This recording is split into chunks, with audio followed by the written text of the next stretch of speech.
This channel does not promote any violent, harmful, or illegal activities. All content provided by this channel is meant for an educational purpose only. বিএলওদের কি কাজ করা উচিত বিএলওরা নিজেরা সবাই ভালো করে জানে, কিন্তু বিজেপি যে আতঙ্কের পরিবেশ তৈরি করছে, বিশেষ করে বিজেপির কিছু নেতা তারা হুমকি দিচ্ছে যে বিএলওদের অ্যারেস্ট করা হবে।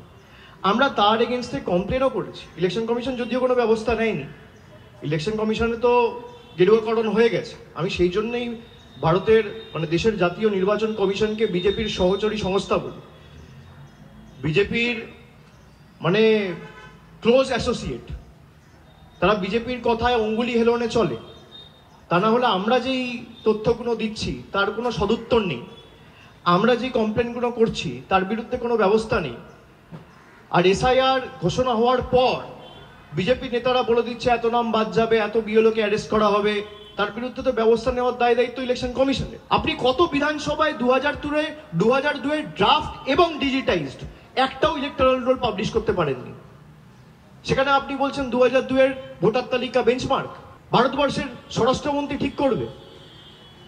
হঠাৎ করে ইচ্ছা হলো রাতারাতি ঘোষণা করে দিলাম আজ থেকে 500 টাকার নোট বন্ধ, 2000 টাকার নোট বন্ধ, 140 কোটি মানুষকে লাইনে দাঁড় করিয়ে দিয়েছে। 10 বছর পরে আবার সেই নভেম্বর মাসে, সেটা হয়েছিল 8ই নভেম্বর, এটা হচ্ছে 4ই নভেম্বর, নোটবন্দি করে মানুষ এদের 303 থেকে 240-এ নেমেছে। আর এবার ভোটবন্দি করতে চেয়েছে মানুষ, এটা 240 থেকে 100-তে নেওয়া হবে। আর আমি তো চ্যালেঞ্জ করেছিলাম, বিজেপি অ্যাকসেপ্ট করছে না কেন? তারা তো বলছে যে অনুপ্রবেশকারী চলে গেলে তৃণমূল নাকি হেরে যাবে। তাই যদি হয় তাহলে আমার চ্যালেঞ্জ অ্যাকসেপ্ট করুক যে এসআইআর হওয়ার পরেও তৃণমূলের ভোটের শতাংশ বাড়বে আর আসনের সংখ্যা বাড়বে। আর যদি না বাড়ে আপনারা যা শাস্তি দেবেন আমি মাথা পেতে নেব। আর যদি বাড়ে তাহলে আমি কোনো শাস্তি দেবো না। কান ধরে বাংলার 10 কোটি মানুষের কাছে ক্ষমা চেয়ে বাংলার যে 2 লক্ষ কোটি টাকা আপনারা আটকে রেখেছেন সেটা 1 সপ্তাহের মধ্যে আপনাদের ছাড়তে হবে। চ্যালেঞ্জ অ্যাকসেপ্ট করুন, কত ধানে কত চাল বোঝা যাবে। আমি অনুরোধ করব আপনাদের যে এরা যে সিএ ক্যাম্প করছে আপনাদের মাধ্যমে, এদের ফাঁদে কেউ পা দেবেন না।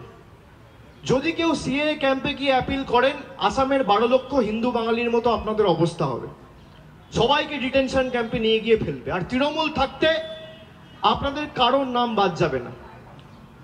কেউ ভয় পাবেন না, কেউ আতঙ্কে থাকবেন না।